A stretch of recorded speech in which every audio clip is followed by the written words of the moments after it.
Hello, students. How are you? Myself, C. Gunjan Chaudhary, chartered accountant by profession and a teacher by passion. तो मैं फिर आई हूँ आप लोगों का इतना सारा जो कमेंट्स है एंड कॉल्स व्हाट्सएप की मैम प्लीज आप यूट्यूब वीडियोस कंटिन्यू करिए, प्लीज आप क्लासेस लीजिए। बट बच्चों actually I have a very limited time since I am a full time working professional plus now I am a mom also, so I have actually very limited time. So मैं tuition तो लूंगी but एक limited batch पे लेती हूँ। Only 10 students are there in only one batch. Apart from that मैंने सोचा है कि मैं काफ़ी सारे चैप्टर्स जो है वो अभी अपलोड कर देती हूँ कमर्शियल स्टडीज़ का फॉर आईसीएसई 2025, क्योंकि आपको फिर बोर्ड्स में हेल्प मिले 2025 के लिए और आपको हेडेक लेने की ज़रूरत नहीं है बिकॉज इतने साल हो गए बट अभी तक यूट्यूब में कमर्शियल स्टडीज़ के लिए कोई अच्छा वीडियो अपलोड नहीं हुआ है। काफ़ी सारे वीडियोस अपलोड होते हैं but I do not feel it कि वो सेटिस्फैक्ट्री है उतना। तो इसीलिए मैं वीडियोस बना देती हूँ। और फिर मैंने इस बार ना एक नया अप्रोच फॉलो किया है कि सबसे पहला बात तो आपको अगर क्लास के लिए एनरोल करना है तो फर्स्ट कम फर्स्ट सर्व पे है। जो फर्स्ट बैच है उसका सितंबर एंड तक सिलेबस मैंने खत्म कर दिया है। मतलब मैक्सिमम चैप्टर्स हो गए, सितंबर एंड तक टारगेट है वो हो जाएगा। अब नेक्स्ट बैच जो है जिनको क्रैश कोर्स करना है जो कि मैं हर साल लॉन्च करती हूँ, तो ज्वाइन कर सकते हैं वो। और दूसरा बात ये है कि ऐप के थ्रू अगर आपको रिकॉर्डेड वीडियोस चाहिए, लाइव क्लास नहीं चाहिए बिकॉज मैं सबको लाइव नहीं पढ़ा सकती हूँ, तो आप वो भी कर सकते हैं। उसके लिए आप मेरे को एक बार डीएम करिए या यूट्यूब में कमेंट लिख के बताइए। और for more details on this thing, for the videos and everything in detail जो कि यूट्यूब में एक लिमिटेड कवरेज होते हैं, तो वो जो डिटेल वाले वीडियोस है वो सब के लिए हम लोग और आगे नेक्स्ट वीडियोस में बात करेंगे। फिलहाल के लिए चैप्टर 1 करेंगे हम लोग आज। और तीसरा बात मेरे को ये भी बताना है कि मैंने एक बहुत ही न्यू अप्रोच फॉलो किया फॉर माय स्टूडेंट्स। मैंने सारा नोट्स अपने हाथों से लिखा है, हैंड रिटन नोट्स, क्योंकि हर बच्चों के दिमाग में ये आता है कि मैम ये इतना बड़ा पैरा लिखा है सपोज स्टेक होल्डर्स के लिए, तो इसमें से एग्जाम पॉइंट ऑफ व्यू के लिए हमको क्या पढ़ना है। तो वो सब सब चीज़ों का कि बच्चों आपको एग्जाम में इतना ही लिखना है, तो वो मैंने पूरा हैंड रिटन नोट्स लिखा है।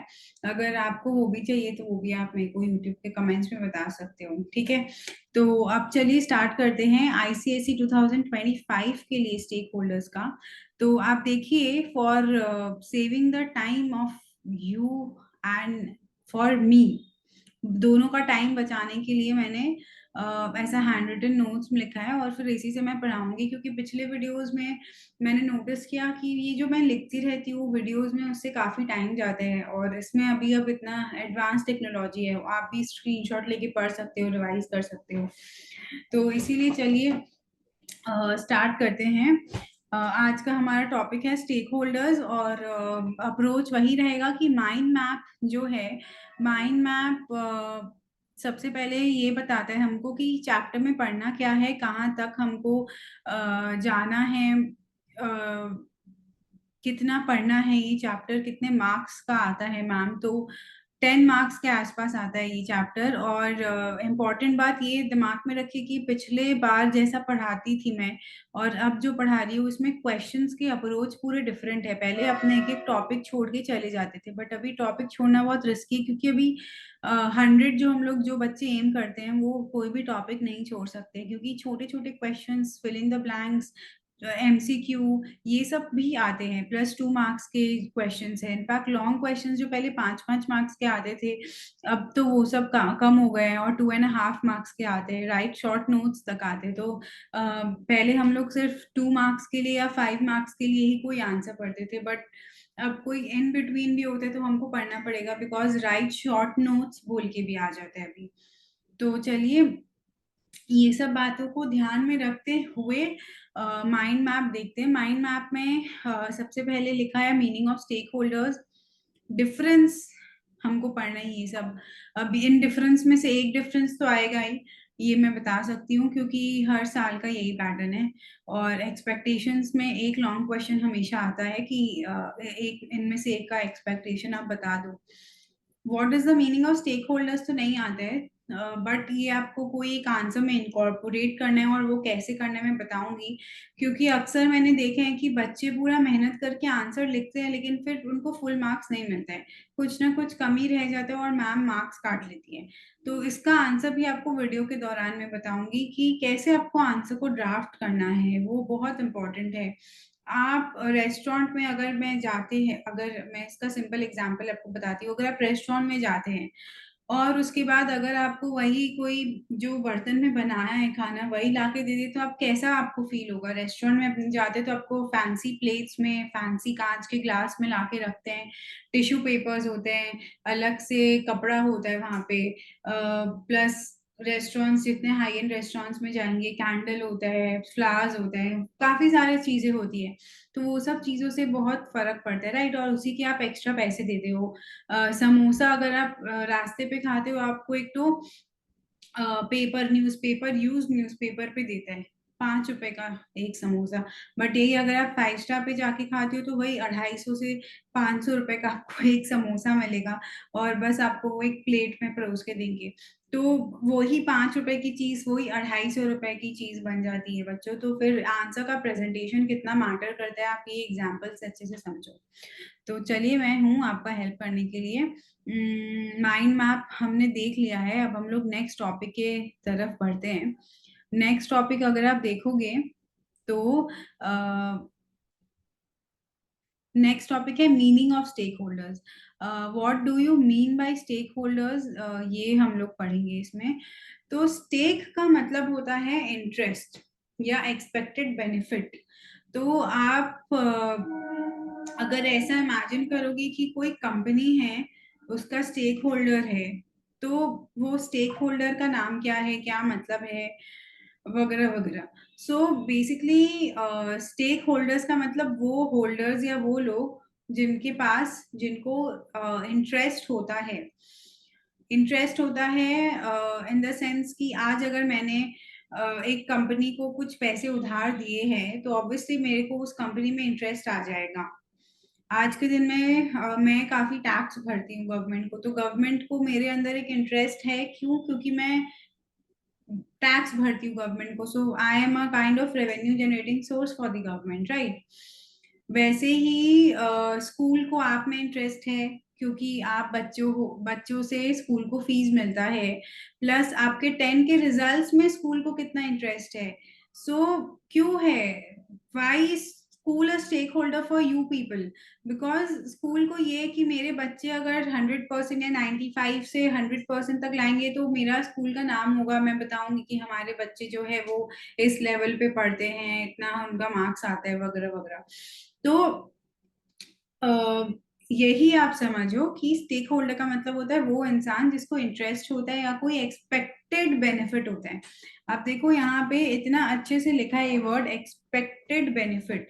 एक्सपेक्टेड बेनिफिट का मतलब जो सोच रहे हैं कि चलो कुछ तो बेनिफिट हमको हो ही जाएगा।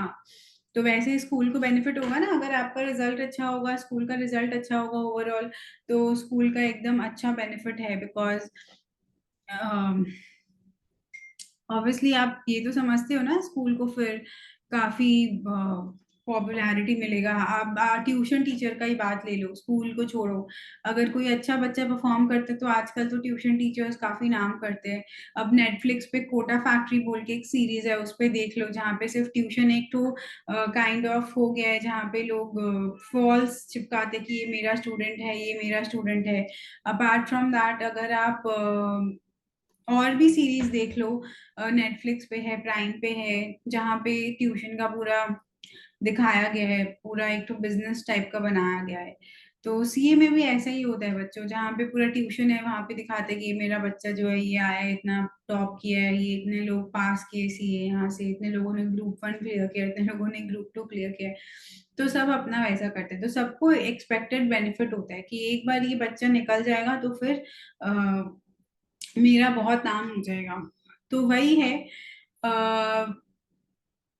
Develop from the word stake which means interest और एक्सपेक्टेड बेनिफिट। अब हम लोग क्योंकि एक कंपनी के बारे में बात कर रहे हैं, एक ऑर्गेनाइजेशन के बारे में हम लोग बात कर रहे हैं, तो लोग, या वो इंसान, ग्रुप ऑफ ऑर्गेनाइजेशंस जिनको एक ऑर्गेनाइजेशन में बेनिफिट है, उसको हम लोग बोलेंगे स्टेक होल्डर्स। तो अगर आप देखोगे अगर आप स्क्रीन पे देखोगे तो वो लोग, वो इंडिविजुअल्स, वो ग्रुप्स और वो इंस्टीट्यूशंस, वो इंडिविजुअल्स, वो ग्रुप्स और वो इंस्टीट्यूशंस जिनको एक बिजनेस का फंक्शनिंग में और परफॉर्मेंस में इंटरेस्ट है, उसको हम लोग बोलते हैं स्टेक होल्डर्स। बस अगर आप ये 2 लाइन लर्न कर लोगे एग्जाम पर्सपेक्टिव से तो हो जाएगा। फ्रॉम दिस चैप्टर जब से बात आया कि छोटा मोटा क्वेश्चंस भी आ सकता है, तो 2 क्वेश्चंस है जो मैंने ड्राफ्ट किया है। एक है stake holders can both have a positive and negative impact on a commercial organisation, and second है stake holders play vital role in determining the success failure of a business.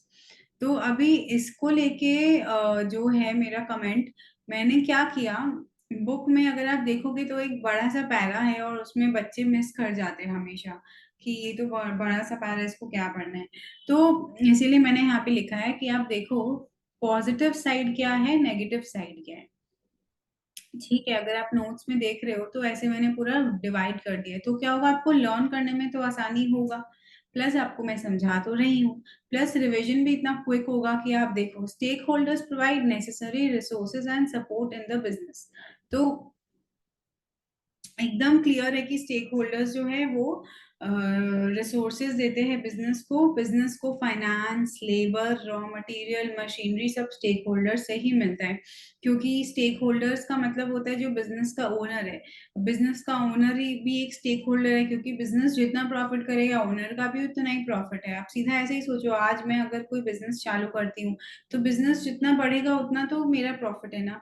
तो obviously finance business को कहाँ से मिलता है, यहाँ पे अपने बिजनेस को और उसके मालिक को अलग अलग समझते हैं। तो मालिक का भी है स्टेक, इंटरेस्ट है बेसिकली बिजनेस में। तो बिजनेस को फाइनेंस मिल रहा है मालिक से, लेबर मिल रहा है, फिर रॉ मटेरियल मिल रहा है, जो सप्लायर्स है जो रॉ मटेरियल्स बेचते हैं, प्लस मशीन वगैरह मिल रहे हैं, जो लोग उधार भी दे सकते हैं, क्योंकि हर बिजनेस के पास तो इतना पैसा नहीं होता कि वो इतना हैवी मशीनरी अपने आप एक साथ खरीद ले। तो यही बोला कि पॉजिटिव साइड ये है कि बिजनेस को जो भी सपोर्ट चाहिए, finance, labour, raw material, machinery, सब सब जो भी जो भी सपोर्ट चाहिए वो स्टेक होल्डर से मिलता है।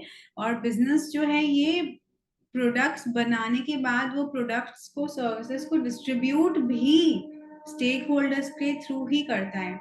इसका मतलब है कि बिजनेस जो है वो आज के दिन में अगर ये क्या बोलते हैं इसको, डेटर्स बोलेंगे, जिसको कस्टमर्स को बेचता है, तो वो यूज करता है नेटवर्किंग को। Networking as an wholesaler, retailers के पास जाता है, प्लस सेल्स एंड मार्केटिंग वालों को हायर करता है। तो कहीं ना कहीं वो भी एक स्टेक होल्डर्स ही है बिजनेस के। एम्प्लॉयज को हायर करता है कि भैया आप जाओ और जाके मेरा मार्केटिंग करो ताकि मेरा प्रोडक्ट्स बिके। तो वो भी स्टेक होल्डर्स है, एम्प्लॉयज भी स्टेक होल्डर्स है बिजनेस में। तो वही बोला कि वो सेल और डिस्ट्रीब्यूट भी स्टेक होल्डर्स के थ्रू करता है, उसको प्रोडक्ट बनाने के लिए भी स्टेक होल्डर्स का मदद का जरूरत होता है। तो पॉजिटिव साइड है। क्वेश्चन अगर आप फिर से दिखाती हूँ, क्वेश्चन लिखा है कि स्टेक होल्डर्स पॉजिटिव और नेगेटिव इम्पैक्ट दोनों है एक ऑर्गेनाइजेशन के ऊपर। तो स्टेक होल्डर्स का वही है, पॉजिटिव इम्पैक्ट ये कि प्रोडक्ट बनाने से लेके प्रोडक्ट बेचने तक स्टेक होल्डर्स हेल्प करते हैं बिजनेस में। ठीक है। और नेगेटिव साइड में अगर देखोगे तो स्टेक होल्डर्स जो है वो ब्लॉक कर सकते हैं और फंक्शनिंग को इंटरप्ट कर सकते हैं एक ऑर्गेनाइजेशन का, अगर उनका एक्सपेक्टेशंस को डिसरिगार्ड किया जाए। अब अगर लेबर क्लास को बोलेगा कि नहीं मैं आपकी मांगे पूरी नहीं करूंगा, बिजनेस ऐसा बोलेगा, तो लेबर काम नहीं करेगा, लेबर काम नहीं करेगा तो गुड्स कैसे बनेगा, गुड्स नहीं बनेगा तो बिकेगा कैसे, राइट।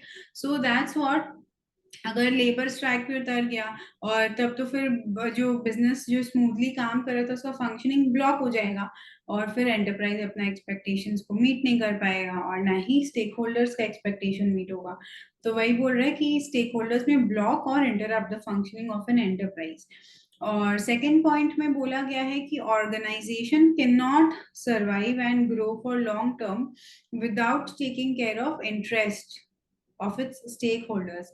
आज खाली बिजनेस अगर अपना प्रॉफिट के बारे में सोचेगा और सोचेगा कि अगर मेरे को प्रॉफिट हो रहा है तो मैं सारा प्रॉफिट अपने तक ही रखूंगा, और मेरे जो भी एम्प्लॉयज हैं, जो मेरे नौकरी करते हैं जो मेरे यहाँ पे, मैं उनको एक भी प्रॉफिट नहीं दूंगा। उनका अगर सैलरी 10,000 रुपीज है तो वो 10,000 ही रहेगा, और बढ़ाऊंगा नहीं सैलरी। तो फिर वैसे लोग टिकेंगे नहीं, तो फिर वो बिजनेस, वो लोग खाली बदलते रहेंगे ऑर्गेनाइजेशन में। तो नए लोग आएंगे, फिर उनको काम समझाओ, फिर और पुराने लोग चले जाएंगे, तो लोगों को तो पुराने लोग जो है अच्छे से काम जानते हैं, राइट।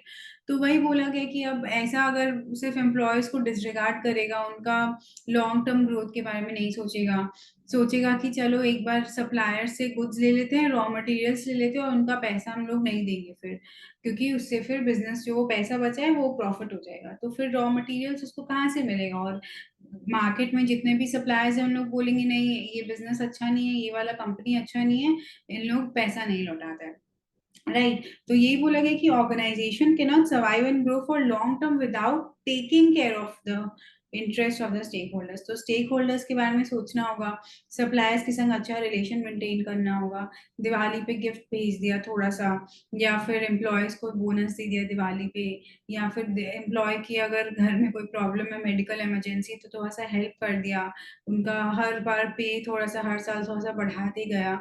ये सब चीज उनको भी बिजनेस को ध्यान रखना होगा, जिससे कि ऑर्गेनाइजेशन जो है वो सर्वाइव एंड ग्रो करे। तो नेगेटिव साइड में यही बोल रहा है कि स्टेक होल्डर्स का अगर ध्यान नहीं रखोगे तो बिजनेस का फंक्शनिंग भी ब्लॉक होगा, और ना सर्वाइव कर पाएगा, और सर्वाइव ही नहीं कर पाएगा तो ग्रो का बात तो छोड़ ही दो। तो ये पॉजिटिव और नेगेटिव साइड है। और ये आंसर आप लोग इसमें भी लिख सकते हो, अगर ये क्वेश्चन आए कि stake holders play vital role in determining the success and failure of organisation, तो यही लिखना आप कि ये stake holders play a vital role in determining success and failure of the organisation. और फिर आप नीचे पॉजिटिव साइड नेगेटिव साइड मत लिखना, बाकी पैरा एज इट इज आप लिख देना, तो लर्न करने में भी इजी होगा। ठीक है, अभी हम लोग नेक्स्ट टॉपिक पे चलते हैं, जो कि नेक्स्ट टॉपिक है stake holders and shareholders के ऊपर। तो स्टेक होल्डर्स और शेयर होल्डर्स, ये चार्ट मैंने बनाया है ताकि मैं दिखा पाऊँ आप लोगों को कि ये जो बड़ा बॉक्स है ये स्टेक होल्डर्स का है, और छोटा बॉक्स जो है ये शेयर होल्डर्स है। तो स्टेक होल्डर्स काफी सारे लोग होते हैं, उसमें से एक पोर्शन होता है शेयर होल्डर्स का। जैसे आपका फैमिली एक बड़ा फैमिली है, उसमें से आप एक मेंबर हो, वैसे स्टेक होल्डर्स बहुत लोग होते हैं, उसमें शेयर होल्डर्स एक वन ऑफ द पर्सन है। तो स्टेक होल्डर का मतलब तो मैंने बताया ही है कि people who take interest in the organisation, that is shareholder, employers, creditors, government. Government भी इंटरेस्टेड होता है क्योंकि बिजनेस से टैक्स मिलता है उसको।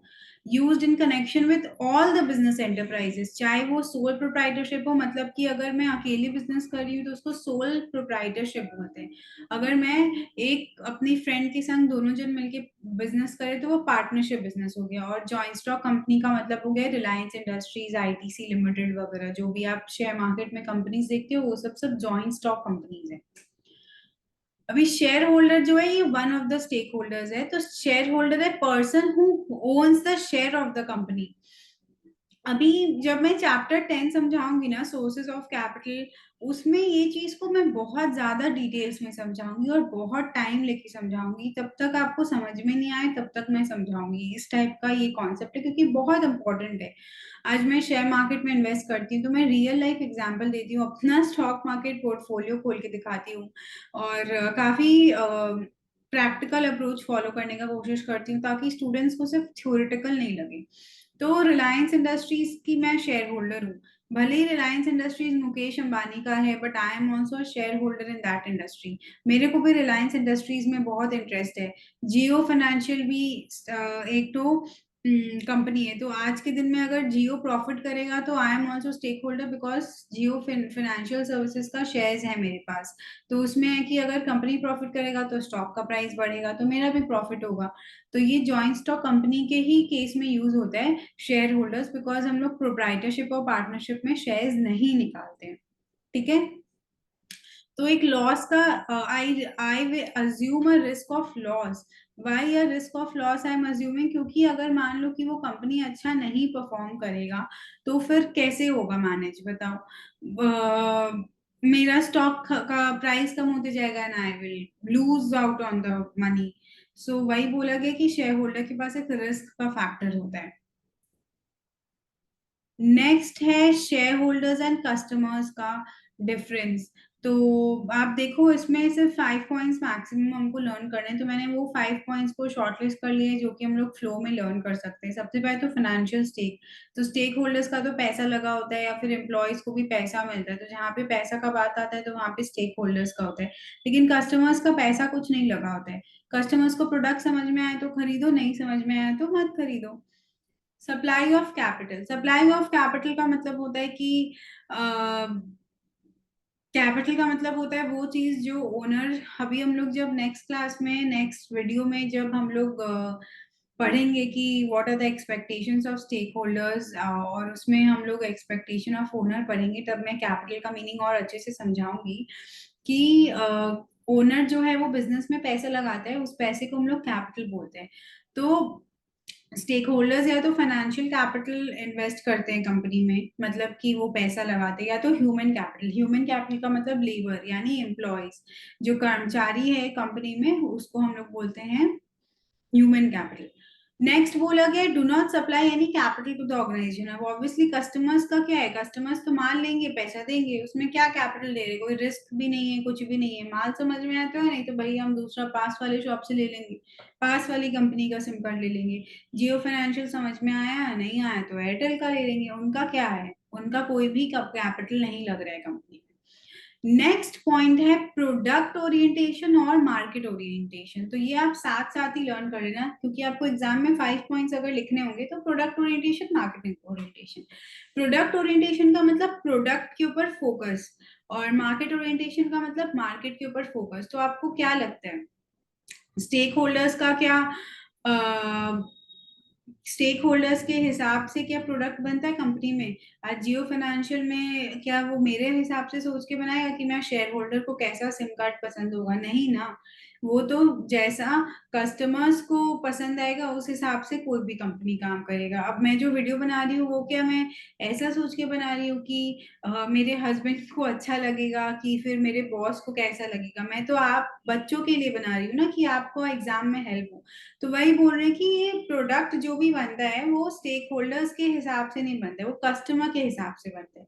तो अब कस्टमर्स में देखो, products manufactured according to the customer taste, customer का जो टेस्ट है उस हिसाब से प्रोडक्ट बन रहा है। नेक्स्ट आप पढ़ोगे मार्केट ओरिएंटेशन। मार्केट ओरिएंटेशन का मतलब है कि मार्केट में क्या चल रहा है। तो वो जो है वो स्टेक होल्डर्स का सेटिस्फैक्शन के लिए नेसेसरी नहीं है।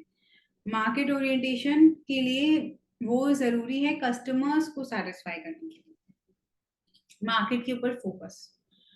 Next sharing of profits. Obviously stakeholders के संग प्रॉफिट शेयर होगा, जैसे कि इंटरेस्ट के तौर पे ओनर को इंटरेस्ट दे दिया, डिविडेंड दे दिया, जो ओनर्स है इंटरेस्ट देते हैं जिनसे लोन लेते हैं, वेजेस देते हैं जिन, और सैलरीज देते हैं जो कंपनी के कर्मचारी है, तो उनको कुछ ना कुछ मिलता है ऑर्गेनाइजेशन से, तो उनका प्रॉफिट शेयरिंग काइंड ऑफ चीज हो गया ये।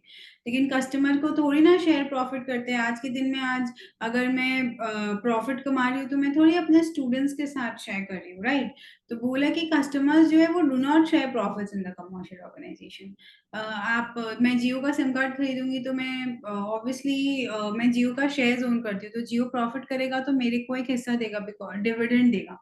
बट अगर आपके पास जियो का शेयर नहीं, आप जियो का एक सिम कार्ड खरीदते हो, तो थोड़ी आपको वो प्रॉफिट देगा। वो तो आप बस सिम खरीदे, आपने पैसे दिए, बात खत्म, रिश्ता खत्म। नेक्स्ट टॉपिक है internal and external stakeholders. ये एग्जाम पॉइंट ऑफ व्यू से काफी इंपॉर्टेंट टॉपिक है, क्योंकि क्वेश्चंस पूछे जाते हैं, और शॉर्ट क्वेश्चंस 1 मार्क का डेफिनेटली आई फील कि ये आएगा ही एग्जाम में इस बार, कि इंटरनल स्टेक होल्डर्स क्या होते हैं, एक्सटर्नल स्टेक होल्डर्स क्या होते हैं। इंटरनल का मतलब आपको पता है कि अंदर वाले लोग, और एक्सटर्नल का मतलब है बाहर वाले लोग। तो आप जैसे वही है कि घर पे रहते हैं उन लोग घर के लोग हो गए, बाहर जो रहते हैं उन लोग बाहर के लोग होते हैं, राइट? सिंपल चीज है। तो involve within the organisation जो है उसको इंटरनल स्टेक होल्डर्स बोलते हैं। और जो बाहर से ऑर्गेनाइजेशन में कंट्रीब्यूट करते हैं, जैसे कि गवर्नमेंट, उनको हम लोग बोलते हैं एक्सटर्नल स्टेक होल्डर्स। तो जो है ये ओनर्स हो गए, शेयर होल्डर्स हो गए, एम्प्लॉयर एम्प्लॉय, इन लोग हो गए internal stakeholders. Because owner अपना बिजनेस को चलाने के लिए देखता है, क्लोजली देखता है, हर हफ्ता हर महीना हर दिन विजिट करते हैं। एम्प्लॉयर्स तो ऑब्वियसली डेली आते काम करते हैं और फिर बिजनेस को आगे वही बढ़ाते हैं। और बिजनेस को आगे बढ़ाने के लिए अपना जो जॉब है, दूसरी जगह जॉब करने के बजाय वो उस कंपनी में जॉब करते हैं, रिस्क लेते हैं, ओनर पैसा लगाता है, रिस्क लेते हैं बिजनेस में। तो यही सब बोल रहे हैं, एम्प्लॉय जो है वो फिजिकल और मेंटल एफर्ट्स लगाते हैं ताकि बिजनेस बढ़े और फिर वो प्रोडक्ट बना के दे। तो जो इंटरनल स्टेक होल्डर्स है, अगर एम्प्लॉयज नहीं आएंगे तो बिजनेस फंक्शन कैसे करेगा? तो स्मूथ फंक्शनिंग और regular functioning of the enterprise के लिए बहुत ज्यादा जरूरी है कि इंटरनल स्टेक होल्डर्स अच्छे से काम करें। और वही बोला गया कि इंटरनल स्टेक होल्डर्स कौन होते हैं। अगर आप पढ़ोगे नोट्स में तो बहुत क्लियरली मैंने लिखा है, प्लस बुलेट वाइज लिखा है, ये 4 पॉइंट्स आप कवर करना। अगर 2 मार्क्स का आया what do mean by internal stakeholders, तो आप ये 4 पॉइंट लिख देना। अभी एक्सटर्नल स्टेक होल्डर्स के ऊपर जाएंगे तो एक्सटर्नल स्टेक होल्डर्स तो बच्चों सिंपल है। क्रेडिटर जो बाहर से हम लोग को गुड्स देता है, डीलर, सप्लायर, कॉम्पिटिटर। कॉम्पिटिटर भी स्टेक होल्डर होता है हमारा, वो भी हम लोग पढ़ेंगे जब नेक्स्ट क्लास में एक्सपेक्टेशंस ऑफ कॉम्पिटिटर्स पढ़ेंगे, एसोसिएट्स पढ़ेंगे, तो मैं समझाऊंगी और डिटेल्स में।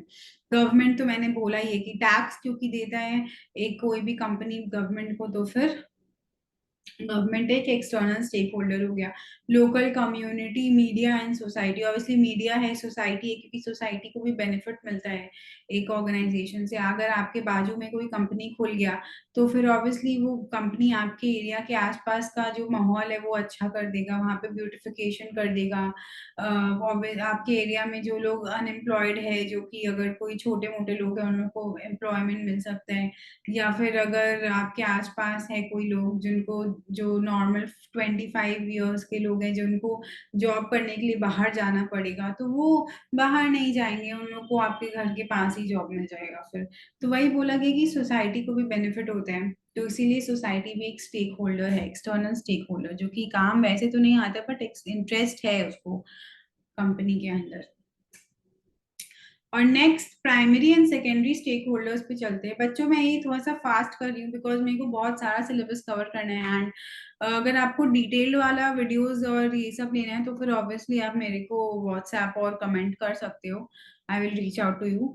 एंड सेकेंडली, ये जो primary and secondary stakeholders है ये आपका बुक में ही है, बट ऐसे अलग से पैरा या हेडिंग नहीं है, इसको मैंने पैरा हेडिंग बना दिया है बिकॉज मैंने देखा कि एग्जाम में ये पूछा गया है। तो इसका डिफरेंस है या फिर इसका डेफिनेशन भी पूछा जा सकता है कि what do you mean by primary stake holder, what do you mean by secondary stake holder, या फिर 1 मार्क का पूछ लिया what is the difference between primary and secondary stake holder.